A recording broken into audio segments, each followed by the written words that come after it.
আমি তো বুঝি আপনাদের বেদনা। আমার তো প্রতিনিয়ত এই বাপ মা ভাই বউ এদের হারানোর ব্যথা নিয়ে আমাদের চলতে হয়।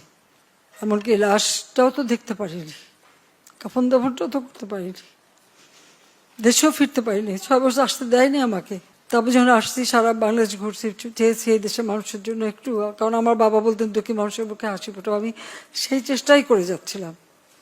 কিন্তু এই যে বারবার যে এই ধরনের ঘটনা ঘটাবে, এই সন্ত্রাসী ঘটনা ঘটাবে, এটা তো কাম্য না। আর মানুষ কি দোষ করলো যেভাবে মানুষ খুন করতে হবে?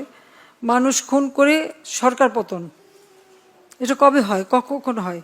সাধারণ মানুষ কি দোষ করেছে? আমি আসলে আপনাদেরকে আমি কি বলে সান্ত্বনা দেব? আমি একটু বলবো যে আমি আপনাদের মতনই একজন, বাবা মা ভাই হারানো সেই এতিম। কাজে আপনাদের কষ্ট আমি বুঝি, আমি আছি আপনাদের জন্য, আপনাদের পাশে। আর আমার চেষ্টা থাকবে যারা এই খুনের সঙ্গে জড়িত খুঁজে খুঁজে বের করে তারা অবশ্যই যেন শাস্তি পায়, সেটাই আমার প্রচেষ্টা থাকবে, সেটাই আমি করবো। আপনাদেরও সাহায্য চাই, কারণ আপনাদের কাছেও সাহায্য, যদি আপনারা কিছু জানেন আমাদের জানাবেন। কারণ এইভাবে বারবার বাংলাদেশটাকে নিয়ে খেলা, এটা আর হতে দেওয়া যায় না। কাজে আমি আপনাদেরই সাহায্য চাই। আর এটুকু মনে করবেন যে আপনারা আপনজন হারিয়েছে, আপনারা একটা শোক সইতে পারেন না। আর আমি কি শোক সই নিয়ে দিন রাত পরিশ্রম করে যাচ্ছি, শুধু কেন এই দেশের মানুষের জন্য। কিন্তু আজকে এইভাবে বাধা দেওয়া, যা কিছু করি জ্বালায় পরে শেষ করে দেওয়া, এটা তো কোনো দিনই গ্রহণযোগ্য না। সাধারণ মানুষই তো সুবিধা পেত।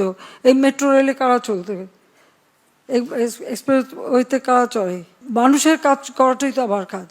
আর মানুষ মেরে লাশ ঝুলিয়ে রাখার মতো এই বর্বরতা, জানোয়ারের মতো ব্যবহার, এটা কি কেউ করতে পারে?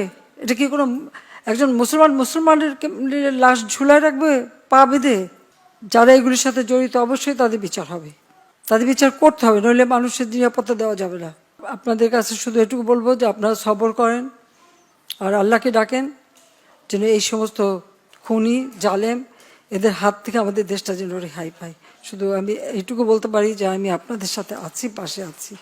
আজকে যদি ভালো সময় হতো কত হাসি খুশি করে সবাই যেতে পারতেন, আর এখন আমারও আপনাদের চোখের পানি দেখতে হচ্ছে, এটাই সবথেকে কষ্ট। স্বজন হারা ব্যথা ভোলান না, সেটা আমি জানি, তারপরও আল্লাহ আপনাদের সব দিক, সেটা আমি চাই।